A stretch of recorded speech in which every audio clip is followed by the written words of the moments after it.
Welcome.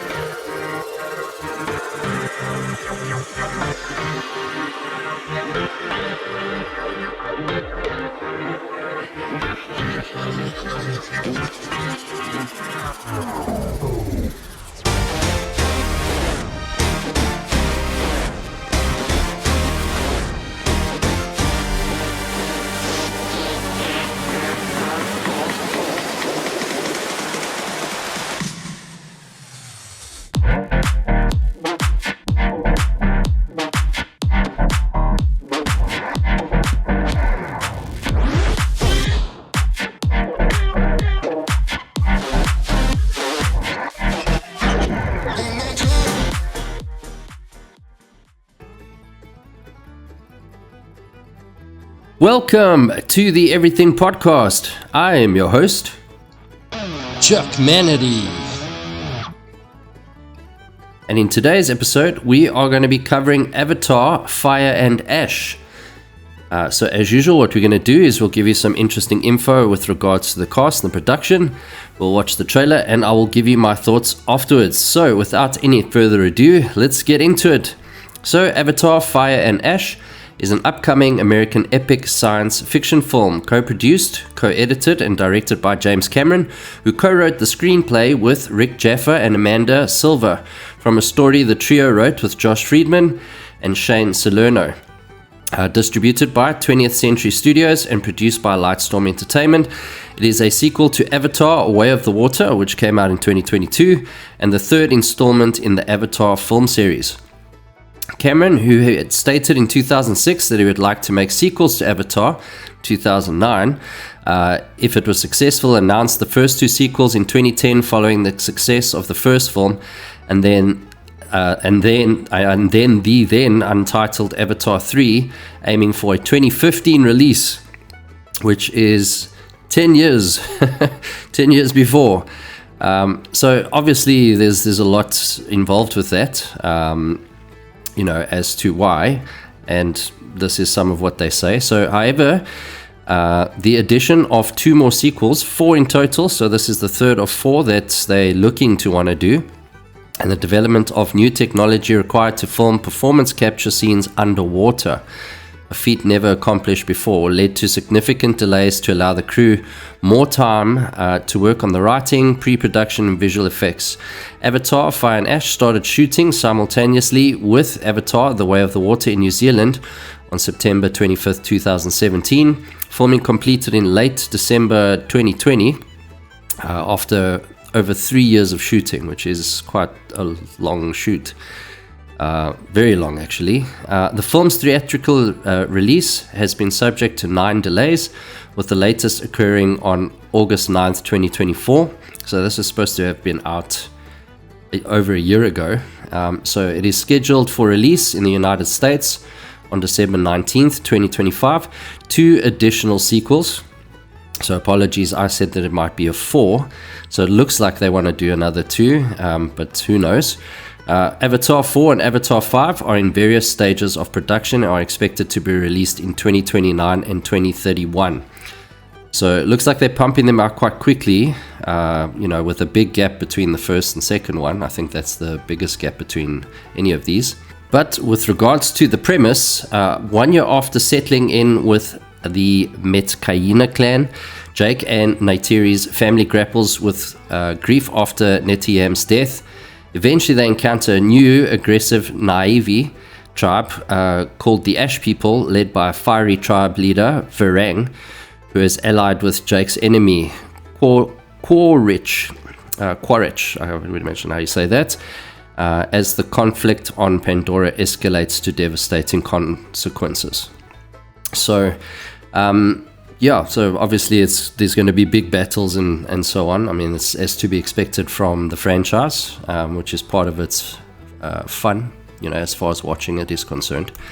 As far as the cast goes, Sam Worthington's going to be back for this one. He was the character of what's the character's name again? He was the character of, I'll get it to you in a second, Jake Sully, beg your pardon. Then you have Zoe Saldana, who plays Neytiri. This is quite a long cast, so I'm not going to go into some of their back things like I usually do because the cast is quite big, so I don't want to bore you too much with some of that stuff. We have Sigourney Weaver. She's playing Kiri. You'll obviously know her from the first one as well. That's the main cast from the first ones. Stephen Lang. He's coming back as Colonel Quaritch. And then we have Una Chaplin. She's playing Varang. She's the Na'vi leader of the volcano-dwelling Ash People clan that they were talking about in the article. Then you have Cliff Curtis. He's playing Tono Wari. So that's a chieftain of the Reef People clan of Met Kaina. Then we have Britton Dalton. He's coming as Loak. That's Jake and Neytiri's second son.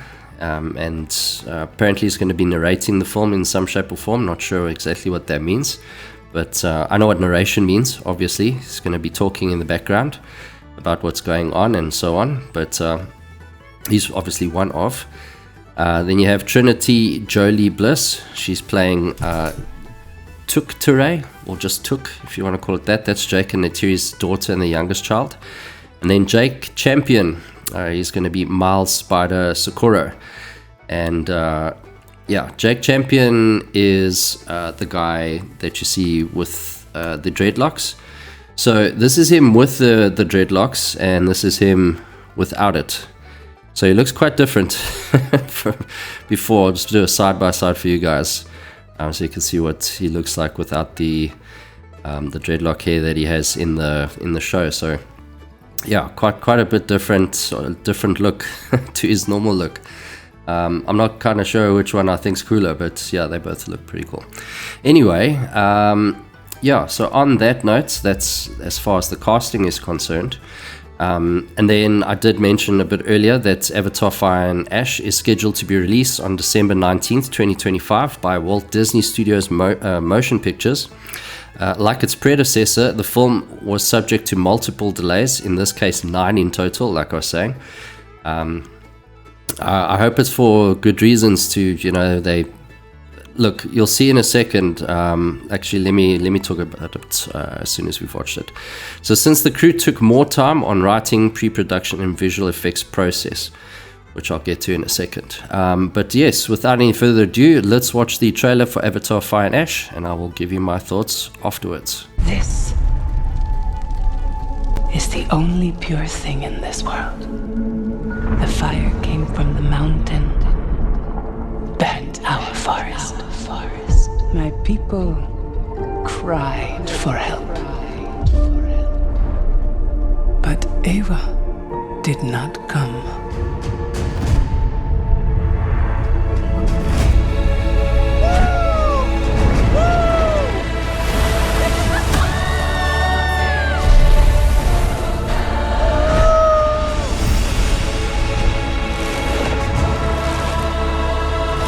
This world goes much deeper than you imagine.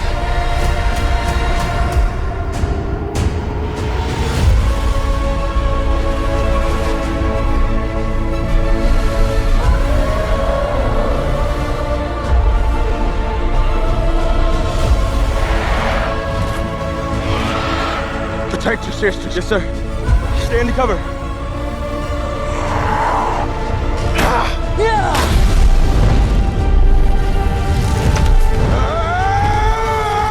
What does Dad always say? Sully stick together. No, the other one. Sully never quits. That's right. Sully's never quit. How do you still live? What if every human being on Earth could live here without a mask? Then the Na'vi people will be gone. Whoa.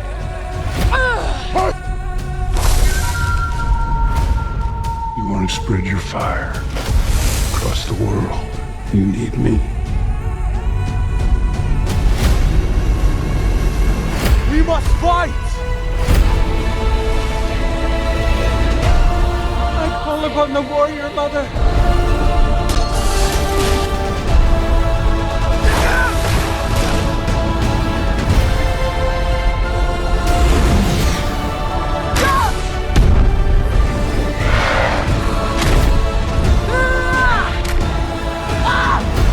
I'll kill you!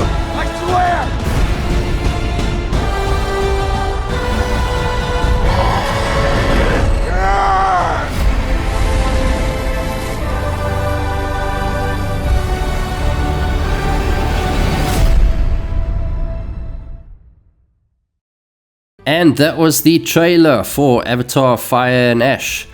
So one thing you cannot say, and this is what I was talking about as far as the visual, it is obviously visually spectacular. Like, you cannot deny it. It looks good. It's one thing James Cameron, I think, is very good at, is the visual aspect of it. You cannot deny that. It's whatever time they took to make it look better, it's definitely worked. Everything in the trailer is spot on, in my opinion, and it looks really, really amazing. So it looks like the premise is that this clan's gonna obviously make friends with that Quaritch, that Colonel Quaritch, because you hear him talking about, if you want to spread this fire, it's me who can help you do it, and so on. With the Na'vi people. So yeah, it looks like a little twist on the previous ones where it was just straight up humans versus, the Avatar people, or, the Avatar guys. So it looks like that was the general premise, but now they've put a switch on it where now one of the clans, which are obviously is going to be the bad guys in this, are now coming for their own, joint with the humans. More twists. There's a guy, the character Miles, played by Jack Champion. So as you saw in the trailer, something has happened where he's able to stay on their planet. And I think they're playing around, because they like to do this in trailers where they bamboozle you a little bit to think a certain way. So it looks as though the way they've edited it, that's Jake Sully, that's Sam Worthington's character, is saying, what do you feel the consequence would be, of this guy being able to be part of the tribe and so on. And it says afterwards, that would be the fall of their people. I don't believe those two go together. You can kind of hear it's been stitched together, so I don't think that's his true feelings about it. With him, being a human too, kind of coming into their world in some shape or form as well, I can't imagine that he'd be anti this guy. So yeah, a lot to unpack, obviously. Like, as far as the aesthetics go, like I said, looks top class, obviously. That's kind of been Avatar's draw, is the way it looks. Since it first came out, its first inception, it's been something that you watch and go, whoa, that looks amazing. So they've taken it to a different level now. You can definitely tell that it's upped its game in the visual department. And there's a few, obviously they're introducing new characters and so on, but just as far as for example, like little squids jumping out and grabbing guys off boats and that kind of stuff, and a few extra little smaller characters that they'll obviously introduce. They won't just throw it all into the trailer. There's going to be a bunch that you see, and how the animals and the avatars, or the Met Kaina clan and all of them, how they use different animals for different functions to fight the bad guys. So it's going to be quite something. My prediction, 100% this is going to be $1 billion movie or more. It's like, I cannot imagine that it will be a cent less than that. There's just no ways. This is definitely going to be, to reach its former glory like the first one. I don't think it's quite going to get there, but billion in the bag. I would definitely, if I was a betting man, I'd definitely go in that direction of saying $1 billion or more for sure. But let's see. 1.5 I think might be a bit of a stretch, so I would say like a safe bet would probably be like the 1.3 1.4 billion. That would be my guess on this one.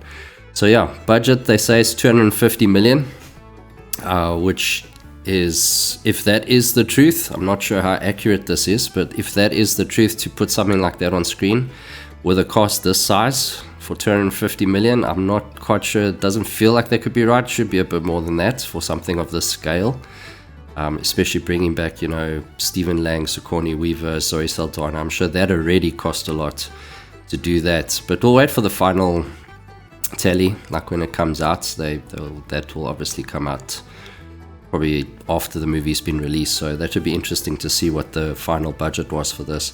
I would definitely guess in the 350 mark, 325, 350 easy.